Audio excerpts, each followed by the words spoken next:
Cara, e aí saiu uma notícia, acho que ontem, que o Dr. Marco Aurélio, ano que vem, provavelmente volte ao corpo diretivo de São Paulo. Como que você vê, depois de passado tanto tempo dele afastado, ele pediu afastamento há 2 anos, 3 anos, mais ou menos, do conselho. Como que você vê essa volta do Dr. Marco Aurélio Cunha? Ele volta pro conselho, né? Então ele volta pro jogo político do São Paulo. Eu acho importante, porque a oposição do São Paulo é uma piada. Com todo respeito, tenho até caras que eu conheço, tem uma boa relação da oposição, mas a oposição não consegue juntar entre eles 20 e 30. Eles querem fazer o quê? Eles querem derrubar uma gestão que tem 150 conselheiros? 20 e 30 eles brigam entre si? Eles não conseguem escolher um nome entre 20 e 30 caras? Vai fazer o quê? Então acho que o Marco Aurélio Cunha é um nome importante da oposição de São Paulo. Tenho meus apontamentos, é verdade. Ele, enquanto pessoa, particularmente, gosto muito do Marco Aurélio. Sempre falo isso pra ele. Pra mim, ele é um puta cara, baita caráter. Mas eu acho que é algo a ser pensado também. O que eu sinto do Marco Aurélio Cunha é que talvez, nos últimos anos, ele ficou muito desiludido com a parte política do São Paulo. E eu conheço muita gente do bem que tem esse pensamento. Fala, cara, esses caras aí eu vou brigar com quem, né? Contra quem? Então, tem cara que, fica desiludido. Ele tem muito carinho da torcida, acho que ele seria melhor do que muitas opções que a gente tem hoje no São Paulo, mas é algo que ele tem que tá disposto a passar, entendeu? Ele não vai virar presidente, tipo assim, tapete vermelho, venha, entre, a cadeira é sua. Isso não vai acontecer. Ele tem que estar disposto a entrar no jogo político. Ele tem condição física, mental de entrar nesse jogo, porque é difícil pra caramba. Aí é o que ele tem que pensar. Mas ele, enquanto nome de oposição, acho que ele é importante. Porque quem tá lá, cara, tem caras que são muito bons. Caio Forjás, Flávio Marques, que enchem o saco, sabe? No bom sentido, vão lá, cobram, fiscalizam. Acho que isso é muito importante. Mas tem cara lá que vive em outro planeta, vive em outro paralelo, e que eu sinto isso há muito tempo. Tem cara lá que quer só entrar na cadeira. O cara não quer fazer nenhuma mudança efetiva, o cara não quer apresentar ideia, ele quer voltar ou iniciar a estar na cadeira. E aí faz igual ou pior que quem tá lá hoje. Então, eu acho que a oposição de São Paulo tem que ser reformulada de forma muito estratégica também. Da forma que tá, não dá. E eles querem tentar alguns agregados, né? Eles perdem cara pra caramba. Já saíram vários caras que eram dessa oposição, eram nomes fortes, né, bancadores dessa oposição, saíram e foram pra situação. Porque talvez esses caras, e aí eu julgo o cara que tá de um lado e vai pro outro, assim, né, como quem pula de muro, como quem troca de camisa de time. Mas os caras não são unidos entre si, velho. Tipo assim, você vê, tem ali 3, 4 grupos mais fortes, né, de oposição. 3, na realidade.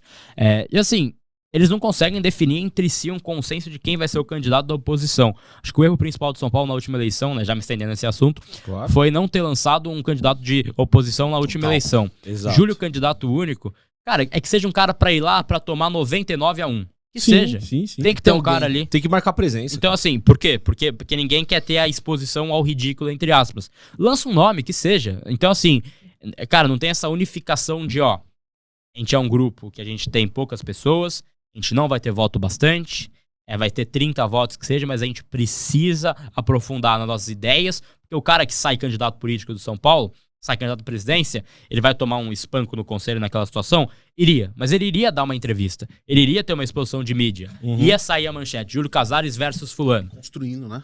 Você constrói uma imagem de, assim, política, não ir porque tá com medo de ser goleado, pra mim é coisa de covarde. Então, eu vejo que foi uma postura covarde da oposição de São Paulo. E eles têm que, primeiro, antes de pensar em pegar fulano, pegar ciclano, em fazer tal coisa, senta todo mundo numa mesa e tira a diferença, conversa, escolhe ali 2, 3 nomes pra serem líderes, né, serem coordenadores, e aí avança, porque senão não tem condição.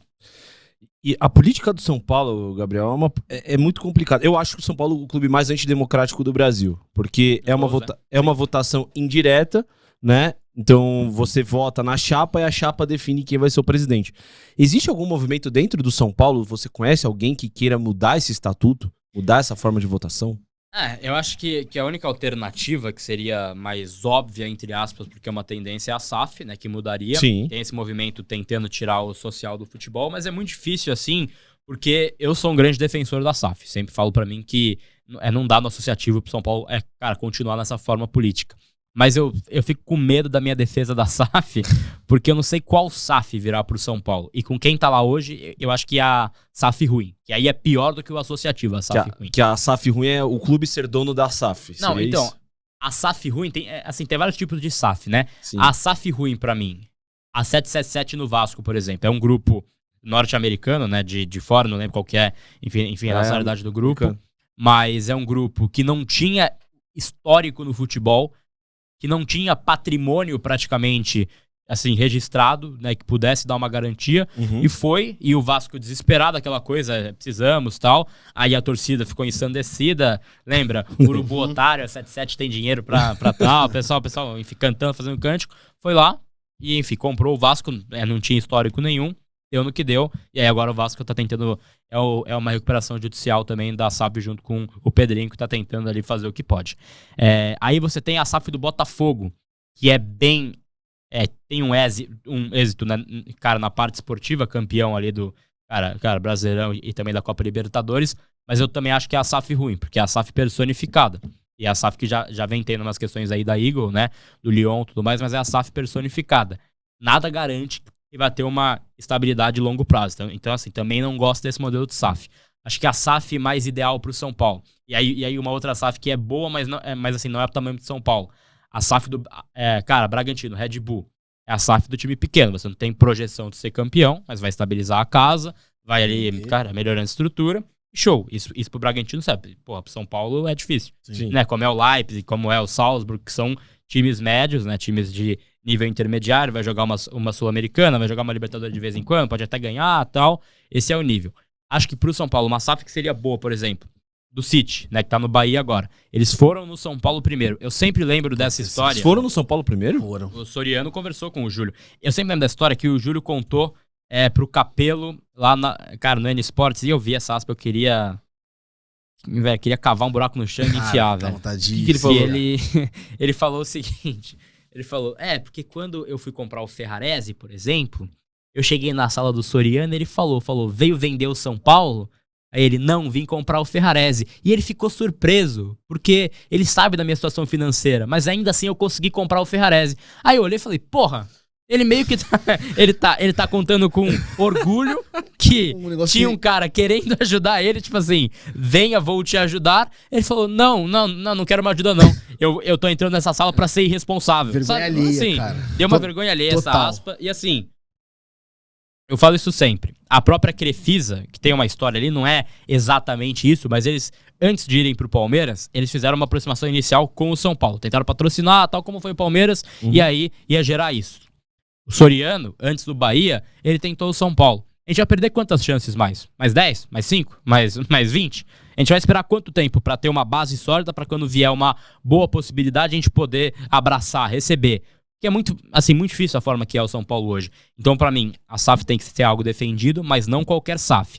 E eu tenho um medo grande, temor grande que a SAF do São Paulo seja a SAF do CEO Casares, que aí pra mim é a pior SAF existente. Sim. Mas acho que o São Paulo tem que sim estar pronto para uma mudança do seu associativo. Eu vejo muito a SAF do Bayern de Munique, né, que tem ali aquele percentual dividido, que eu acho que seria algo interessante de repente. Agora, eu queria essa esperança, alimento essa esperança, ao mesmo tempo que eu falo, cara, quem tá no conselho hoje vai ganhar o quê com isso? Nada. Eles vão topar por quê? Porque eles amam o São Paulo. Os caras não amam o São Paulo, entendeu? Então, assim, eles amam o poder. Eles amam eles mesmos, né? Eles amam estar ali, eles amam a carteirinha que eles têm. Então, talvez a SAF tenha que fazer um faz-me rir pra esses caras, não sei. Algo vai ter que, enfim, rolar. E eu acho muito bizarro, e só pra me estender um pouquinho, né, em relação a esse assunto, teve o caso do Diego Fernandes, por exemplo, que é um cara intermediário de fora que quer reunir ali a possibilidade da compra do clube. Eles estão usando canais parceiros, blogs parceiros, que a gente sabe muito bem, e outras formas de já tentar queimar a imagem do cara. Ele nem apresentou nada. Nada. Você viu o vídeo vazado, né? Você viu o vídeo? Não vi esse vídeo. Não, isso é bizarro.